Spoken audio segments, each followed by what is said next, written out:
Good afternoon, everybody. Welcome to the Pits of Motor Chaos. This is your host, Dave. I got a nice special guest, pro mod driver, Kurt Steding. How you doing, Kurt? I'm doing well. How about yourself, Dave? Not bad at all. So you just ran at the Snowbird Nationals. How'd you do over there in Bradenton?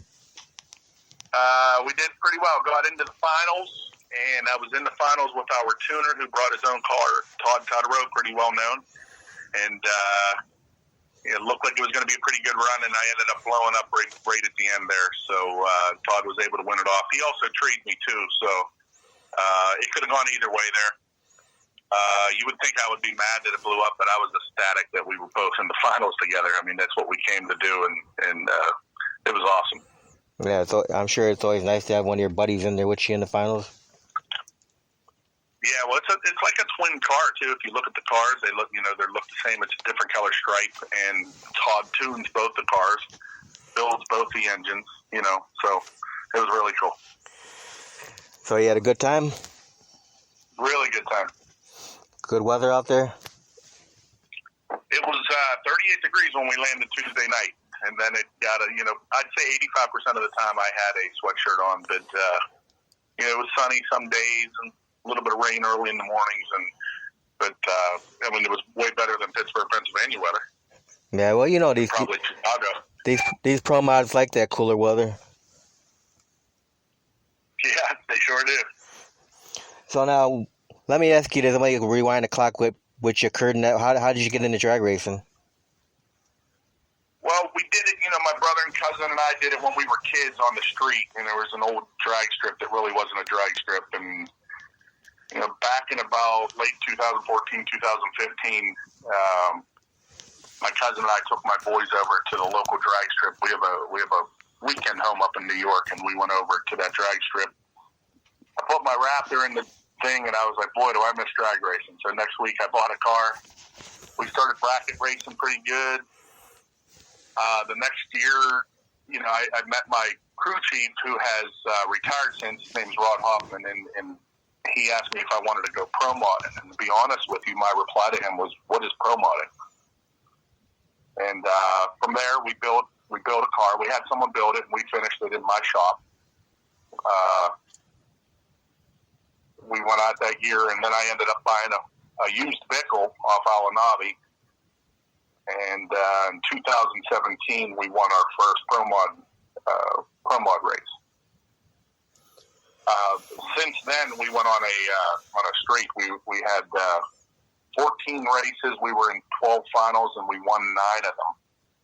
And that was in 2017-18. We were on a pretty good streak there. That's where it started. That was. So in bracket racing, how'd you do in bracket racing? Were you pretty successful? I won some races. I didn't put enough time into it. It was cool, but bracket racing's a little trickier. Once I got into this heads-up racing, I'm like, who wants to do bracket racing? This heads-up stuff's fun. So what kind of car were you bracket racing with? 68 Camaro. Then what'd you do with that when you sold it? No, I didn't sell it. We actually kept it. We redid that since it was my first drag car. We redid it head to toe, and it sits in our shop. I was going to save it for when my son gets older. And every once in a while, we take it out maybe once or twice a year. Just for fun. So does your son like drag racing? Yeah, I have 4 kids, 1 in college, and my 3 young ones run junior dragsters. Nice. Yeah, those are the future right there, man. Yeah. So he's now, my one boy's 13. He's really into it. He runs the PDRA with us in his junior. Wow. So it's a lot of fun, and he's really into it. So is it true that a family that races together stays together? That's what they say. We're having a lot of fun. It's like camping in the grass now. Wow, that's pretty cool. So now, in the pro mod that you got now, what's the fastest time you've had with that thing? We just laid down the fastest time this past weekend. We ran a 3.60 at 212 point something miles an hour, almost 213 miles an hour. Nice. So why don't you tell us about that pro model? Like what kind of make model it is and all that, what kind of engine, all that good stuff.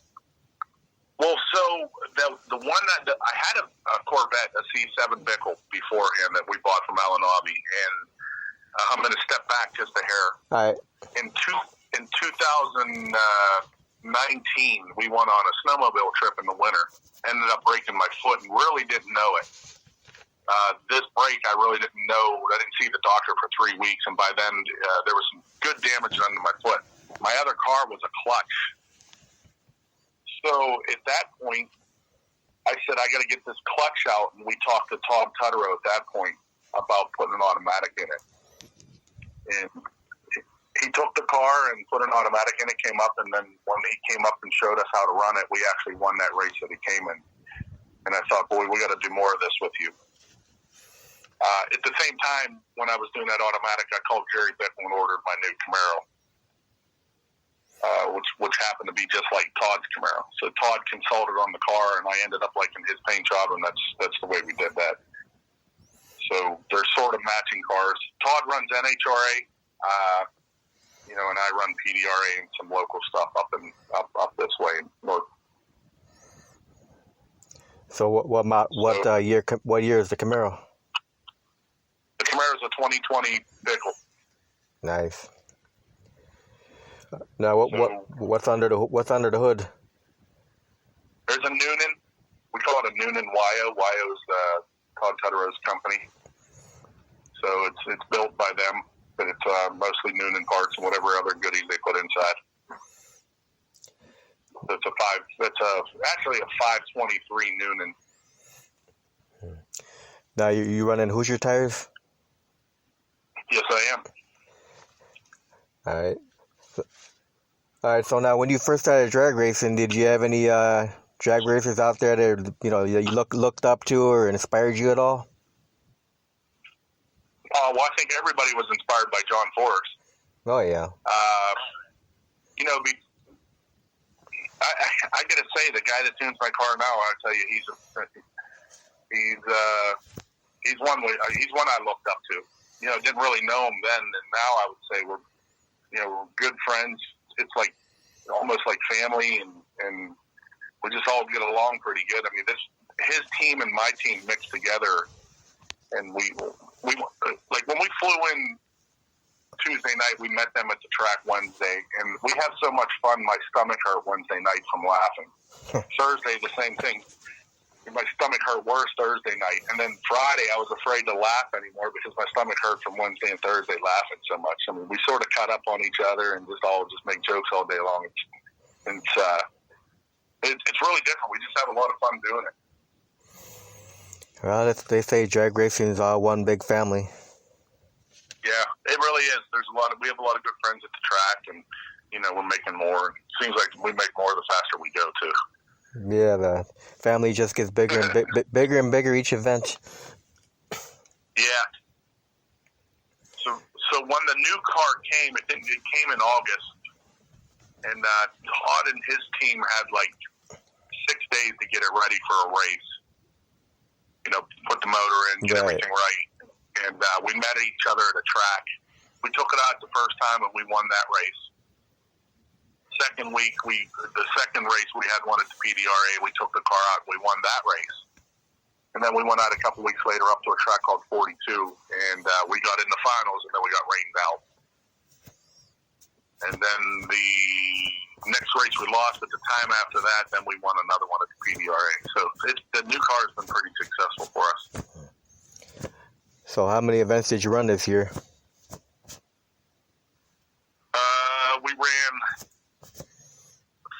We ran 8. We ran 6 PDRAs, 1 up at 42, and then we just ran this outlaw event this past weekend. Now, for next year, how many events are you looking to do? I think next year we're probably going to do, without the Florida stuff counting in there, we have 8 PDRAs.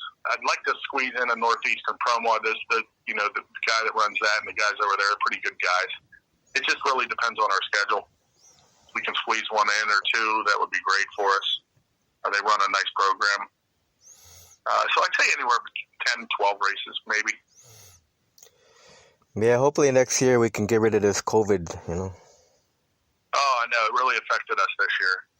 So in between those races that I travel in when we come back up north and, we take the juniors out and my best friend runs a truck that says P2 on the side. It's mainly his truck, but so we go with them and take the juniors on the off weekends. My cousin runs, my brother runs a car. So it really is a family event. All right, so now when you went from bracket racing to the pro mod, how was that, transition moving into pro mod? How was the first time experience driving a pro mod? That's a good question, man. So, the first time you run a pro mod, they want you to go out to the 330 and just let off. So I get in this car, we take off, I run it out to the 330, and I let off, but I don't really know where I'm at because the thing was just so violent. And it takes off, and I said to myself, what the heck did you just get into? Only I didn't say heck. Right. So I let off somewhere around the 330, which I thought it was. So, and then the next full run, I was just like, this is crazy. And then, it probably took 10 or 12 more runs to just start getting used to it and really loving it. But I'll tell you what, they are brutal at first. Now I'm really used to the cars now, but at first I didn't know what the heck I just got myself into. Now, did you get any advice from any other pro mod drivers when you started out? Yeah, actually I did. Well, see, my tuner at the time, Billy Leverance, had a lot of pro mod experience. So he was able to, run me around the track and we would take a golf cart ride. He would calm me down. Because I used to get really nerved up, because you didn't know what the car was going to do. And he calmed me down. And then I talked to a couple other pro mod drivers, mainly a guy by the name of Jack Graney, who ran a clutch car also. And his words really helped on the clutch. And he was enthusiastic for me. Pretty well-known driver up in the Buffalo area. We're pretty good. He and his son and I are pretty good friends. We keep in touch, and I'll never forget the Graneys. They're pretty, like I said, they're pretty well known up there. But he was helpful. And then after we got a hold of it, man, it was just like, okay, now it's time to start winning. Now, when you take this pro mod out, how many crew members do you have, and who are your crew members? So my crew members are so we've sort of mixed together. So the crew members I bring are Mike Stanley, John Redfield, and we mix together. We bring a couple other friends, like my buddy Dennis Kuhn comes down. He helps us cook and just helps out with things. Tom Lane comes down with us. Not really working on the car, but they step in whenever we need. And then, of course, Todd Tuttero's crew. You have Brad Schmidt. You have his son Ty, who's really sharp. Not that Brad isn't. Brad's really sharp too. KB, and sometimes they bring another guy, Ben, with them. So that's who's working on the car. So I bring a couple extra guys, more like hanging out, but there's help needed. So, when we go up on the line, it probably looks like we have a few extra guys, but it takes a few guys to run these cars. Now, when you get up there on the line, do you have any pre-race rituals or superstitions at all? I do. I absolutely do. I typically, when you're at a bigger event, a national event, typically there's a track chaplain on there, and I always let them come up and do a prayer with me, and I always like to talk to, after that real quick, I always talk to my grandfather and my dad, talk to them up in heaven, and it was funny because when I used to do that, I used to talk to my dad. Okay, Dad, keep me safe. Let's win here. And I wasn't really winning. And then one day I said, well, maybe he doesn't want me to do this. So I started talking to my grandpa, and that's the day we won the first race. And so I just talked to both of them just real quick. And it's really important for me, for our team, to do the same thing exact time, like where we fist punch each other before they lock the door, and we literally do the same thing every time at the same point, and that's important for me. That way I can tell if something's out of place, and they can too as a group. And that's what makes you feel comfortable and safe in the car.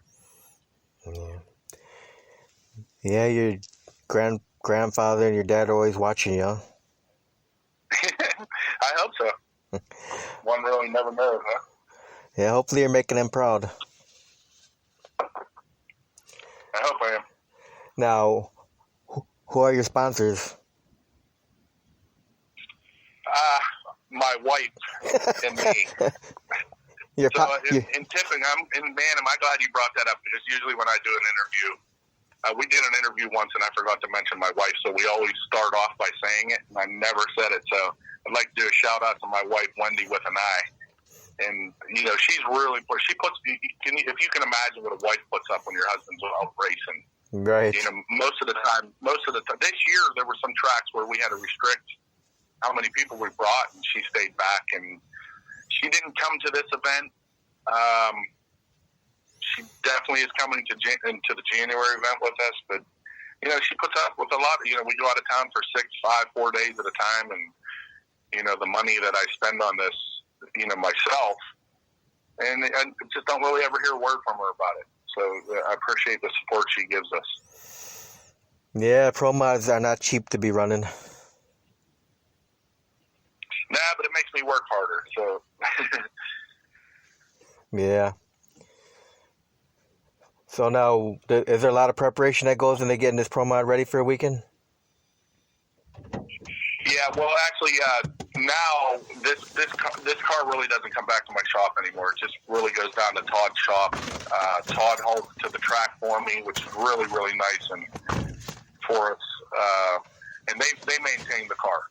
So, he has a full-time shop. So it's really nothing for them to get the car together. I just talked to Brad Schmidt today from Todd's shop, and we blew up the engine at the end there, so we were talking about what he's going to do, and we carry a spare, as we call it, a spare bullet with us. They're going to put the other bullet in and repair the other engine, and we'll be ready for that January race. Now, Kurt, do you have any favorite tracks you like to run on? I do. Virginia Motorsport, that's my favorite track. I like it. It has everything you need, a lot of room, really good track. It's supposed to be the flattest track in the nation. Good lighting. Tommy Franklin and his wife own it. They're Tommy and Judy. They're good people, and that's a good organization there. And that would be my favorite track. Norwalk's a really nice track. I like that place. Galot is a really awesome track, but I'd say the one that sticks out for me the most would be Virginia Motorsports. It's always my favorite to show up there. Now, have you had any big wins over there at that track? Yeah, actually, I had two wins at that track. Nice. And then 2 years ago, I was in the finals in that track. All right, so now, Kurt, what do you enjoy most about being a drag racer? It's just the whole deal. I mean, it is tough for us to leave town. Sometimes, I'm really active in my business, but the whole deal, the friends, the going fast, the competition, and it's really helpful that my kids and my wife are into it. It's just, I guess I like winning a lot, but you have a lot of friends and they're not friends that you see they're not friends you see every day or once a week. They're friends that you might see once a month while you're racing. And, it's pretty cool making a lot of friends out there. And now, is there anything that you hate about being a drag racer?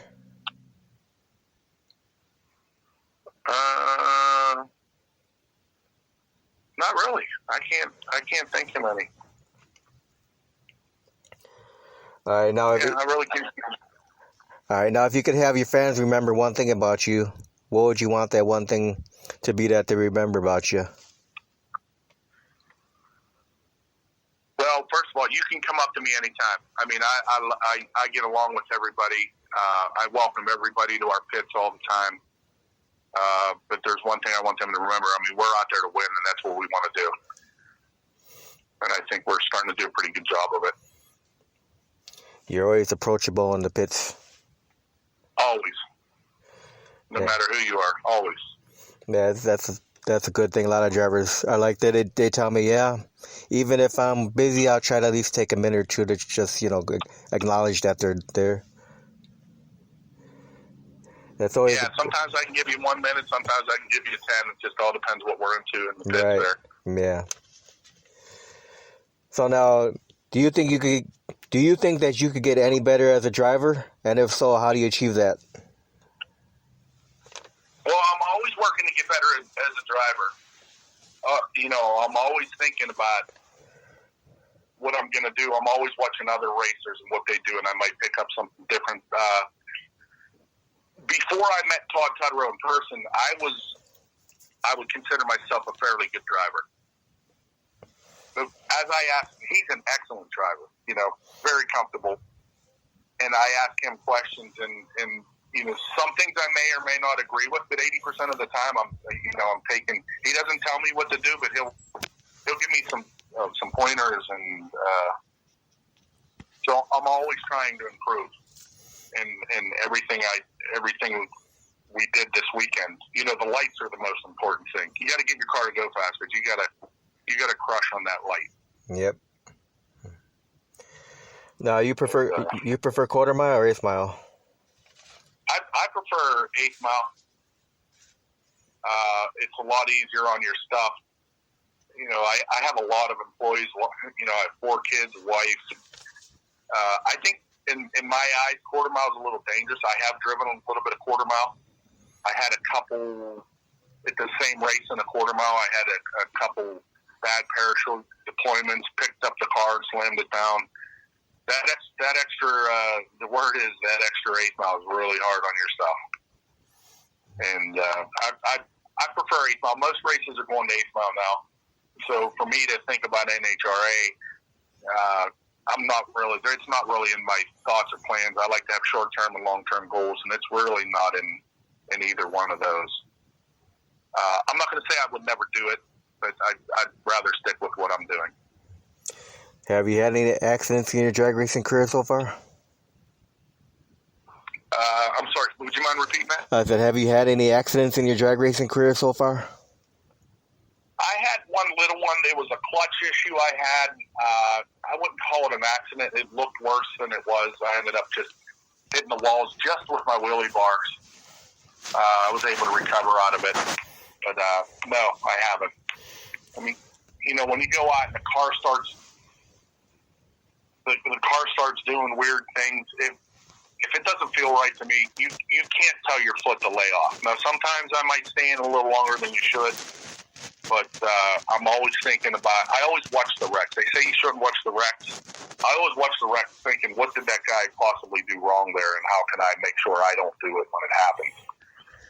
But one of the main things I'm a fanatic about is having good parts in the car. Replacing axles. Axles, they break. I just like to make sure there's good parts, safe, and try to win the race with good parts. Well, knock on wood, Kurt, you're not going to have any accidents. Well, as a pro mod driver, I mean, it's hard to say that you'll never have one. It's not if, it's when, really. I hope I don't. It's possibly I may not have one, but to say I'll never have one I think that would be foolish to say. Yeah, maybe the big guy upstairs will look after you. He may. So where do you get all your fire safety equipment from?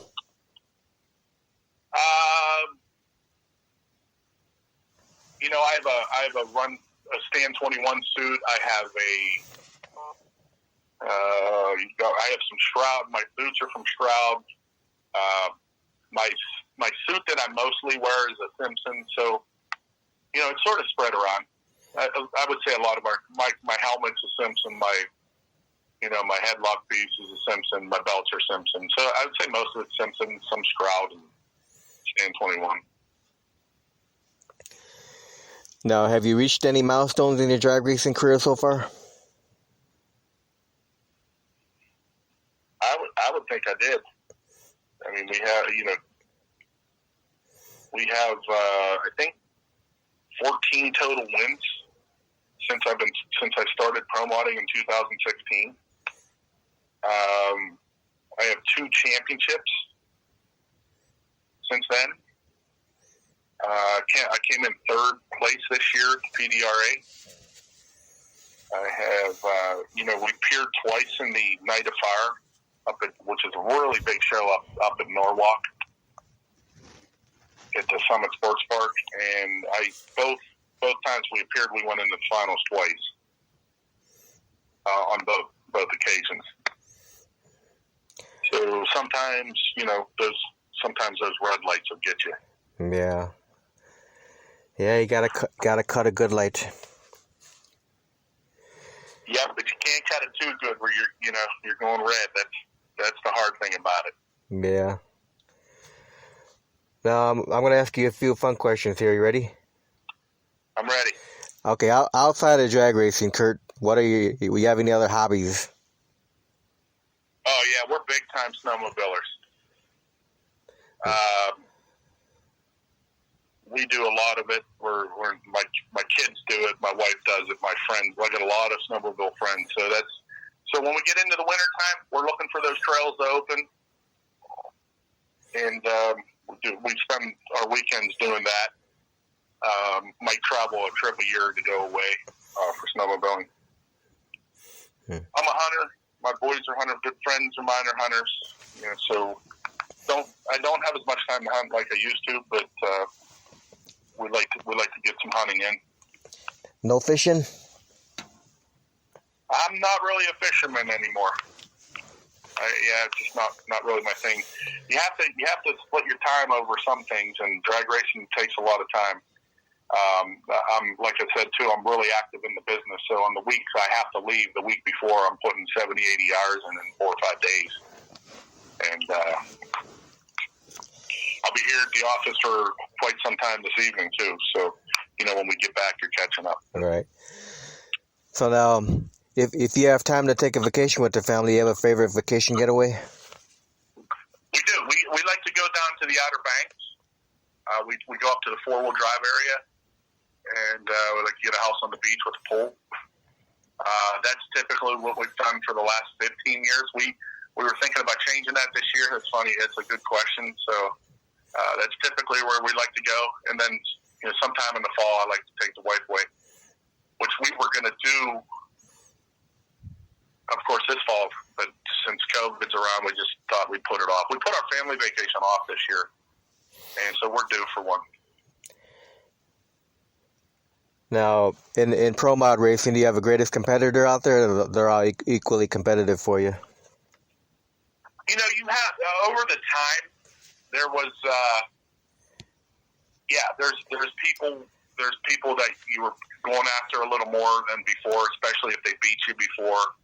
I can remember when I first started, there was a guy named Matt Hutter, who's a friend of mine, really nice people. His dad, Ron, and he was the guy to beat. That's the guy I wanted to race and beat, and I know I'm the guy he wanted to beat most of the time too. Once I started being successful at it, I'm sure you've heard of Melanie Salemi. Melanie has beat me a couple of times, and so I really wanted to go after her and beat her. So yeah, there's definitely guys and gals that you want to beat a little more than others, but most of the time I just want to beat everybody. Yeah, you get to that starting line, everybody's your enemy. Then you get to the end of the starting line, you're all friends. That's right. Yep. When that helmet goes on, man, I don't even look over, and I don't care who you are. I'm just looking for that thing to light up and take off. Yep. All right. So now, Kurt, if you were able to do time traveling, find a time traveling machine and go back into time, would you do anything differently with the drag racing? I'm not sure I would. Because I'm at a time in my life where that we could afford this. But if I take it back any further, maybe there was a time where I really couldn't spend the money that we're spending on doing this.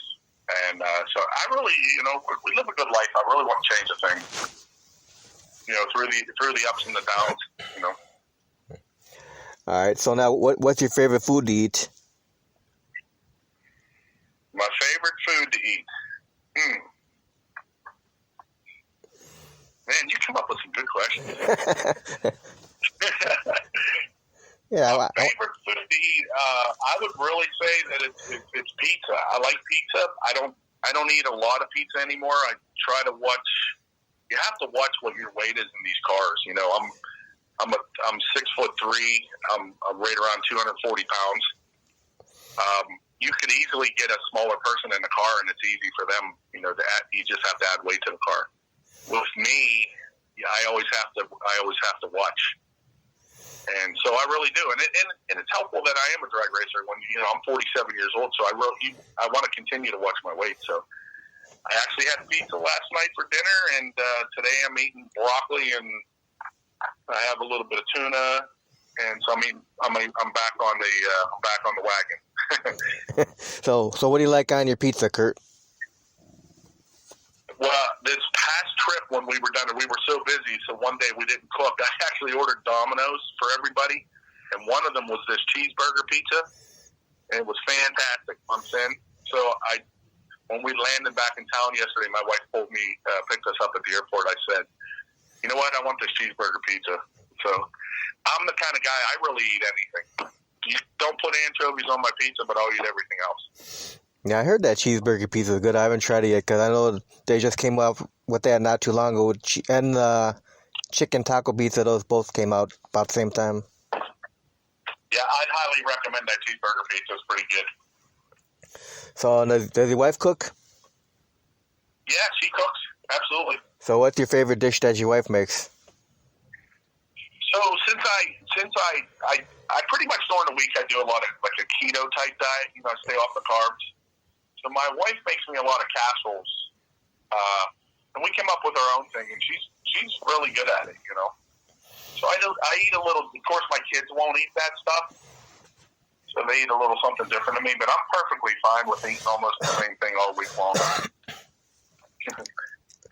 Now, she's an excellent cook. Now, when you're at the track for a race day at the track, how's your eating habits? Do you eat very light and wait till the races are done? Yeah.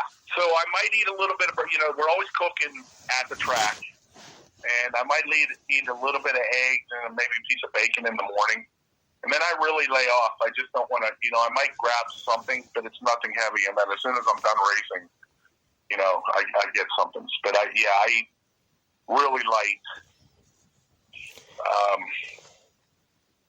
Only because when you get strapped into that car, we're getting strapped in really tight. I don't like that full feeling. Yeah. All right. So now, you have a favorite movie of all time, Kurt? My favorite movie of all time, I think I'd have to go with Goodfellas.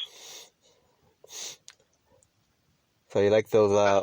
You like those old gangster type movies? Mafia? Yeah, I do. All right, so now what's your favorite music? I like country. Old country or new country? I like both. I know some guys, they say, I like the old country, not the newer poppy stuff. Yeah, I mean, some of it gets a little poppy for me. I might change the channel, but I like both. I mean, you might get in my vehicle, I might not even have a radio on, just depending a lot of times, but I'd say country. So when you were a little kid growing up, did you have a favorite cartoon to watch, Kurt? Yeah, I probably watched Woody Woodpecker, the Flintstones. How about Roadrunner? Well, when I was a little kid, right before school, I'd watch Speed Racer. That was my favorite. Nah, there you go. That's kind of got you in the racing, watching Speed Racer. Yeah. Yeah, do you remember Speed Racer? Oh, yeah. Here he comes, here comes. Yep. And what was Chim Chim in that show? Yep. Yeah. How about, did you watch Roadrunner? Yeah, I watched it. It wasn't one of my favorite. I mean, I watched it to watch it. I would care less, so. But that's fun. Yeah, it's funny when I think about it. Roadrunner wasn't one of my favorites. Now, if you didn't become a drag racer, what do you think you would be doing right now? You any idea? Probably tractor pulling. All right. So I like that stuff too. Now, can you think of one most embarrassing moment you've had on the track? moment on the track. I know I've had plenty. I just can't have one. I don't have one coming to mind. Don't have one that stands out real good, huh? Not really. I can't. Like I said, I've had plenty. I mean, we like to laugh, man. We like to laugh. You come over to our pits after the race, we're just laughing. Did you ever do a burnout and the car died out and that was it? Did I ever do a burnout I'm sorry? Yeah, did you ever do a burnout and the car died on you and you couldn't run that run? Oh, yeah. Absolutely. Isn't that kind of embarrassing for you? It depends what event you're at, but yeah, I mean, and so if you want to talk about that stuff, yeah, we've had plenty of that stuff. You get up there, the car doesn't start, you can't make a run, or you get up there and you go to do a burnout and you don't hit the throttle enough, so you don't do a burnout, and then you got to back up and try to do another burnout. Yeah, that's a little embarrassing. Yeah, I've seen that happen with plenty of times with drivers. I'm like, what kind of burnout was that? Yeah. All right, so now, what would you consider to be the fondest memory of your drag racing career? Man, I'm going to tell you, just this past weekend, that was just, I'm in hog heaven right now. That was just so cool for Todd to bring his car and bring my car down there, and both of us just go rounds to get up there and race each other. And to be perfectly honest with you, I mean, he beat me at the end. My car blew up, but he did tree me. To be perfectly honest with you, going out there, I was fine. You know, I wasn't mad that I lost or anything. I was happy that we made it that far, and I just felt good for both me and him out there. You know, he was able to tune two cars and get us in the finals, but we both had to still drive. I mean, you have to, like I said, you have to get it on the light. I'd say that's going to be a pretty long memory right there. And you said those two cars are kind of like sister cars? Yeah, they look exactly the same except for the stripe on them's different colors. And now the setup on each one, there's just a couple things right now for that race. He wasn't set up for NHR racing at that race. Things are very, very similar. I might run a different transmission than him. A couple other parts on the car are a little different, but for the most part, they're, you know, he built his first, and then I had mine sort of copied to look like his, and I think it's pretty cool. Now, when the fans come to the pit area, do you throw kids in the pit of the car in the cockpit? I do. If there's a kid really hanging out and looking in there, I tell them, come on, let's get in that car, and they get in there, and so that's a pretty cool feeling. We like to give away our T-shirts and stuff like that if we have them. This last race I flew in, so I didn't have T-shirts to give out. Yeah, it's really cool to get the kids in there. Oh yeah, that makes like a memory of a lifetime for them kids. Yep. So now, if people want to find your schedule, where you're going to be at with PDRA, now what's the best way for people to follow you around? On P2 Racing TV on Facebook. They'll start updating our P2 Racing website, p2racing.com. That's going to start getting updated this year. But you can always look for Kurt Steding on Facebook, too, and usually we'll put up our schedules. We'll put up our own schedule on there. Awesome. Well, Kurt, I want to thank you very much for taking time to do this interview today. Thanks for having me. I appreciate it. Any final words? Again, I'd like to thank my wife and my crew. They're just so dedicated for always being there and working on the car and always wanting to win and make sure my safety's there. I thank my kids, and just we're pretty blessed to everybody that's involved right now with the car involved. So that was the Snowbird Nationals. Was that your last event for this year? That is the last one for 2020, and our first one for 2029 will be the Nationals on January 29th down there at Bradenton also. Awesome. Well, Kurt, I want to wish you the best of luck with 2021 season. Thanks, Dave. I really appreciate it, man. No problem. We'll do another one in the future. Hopefully we'll talk about some big wins next year. Sounds real good. I hope we do, too. Awesome. Well, you have a great day. You too, man. All right. Bye.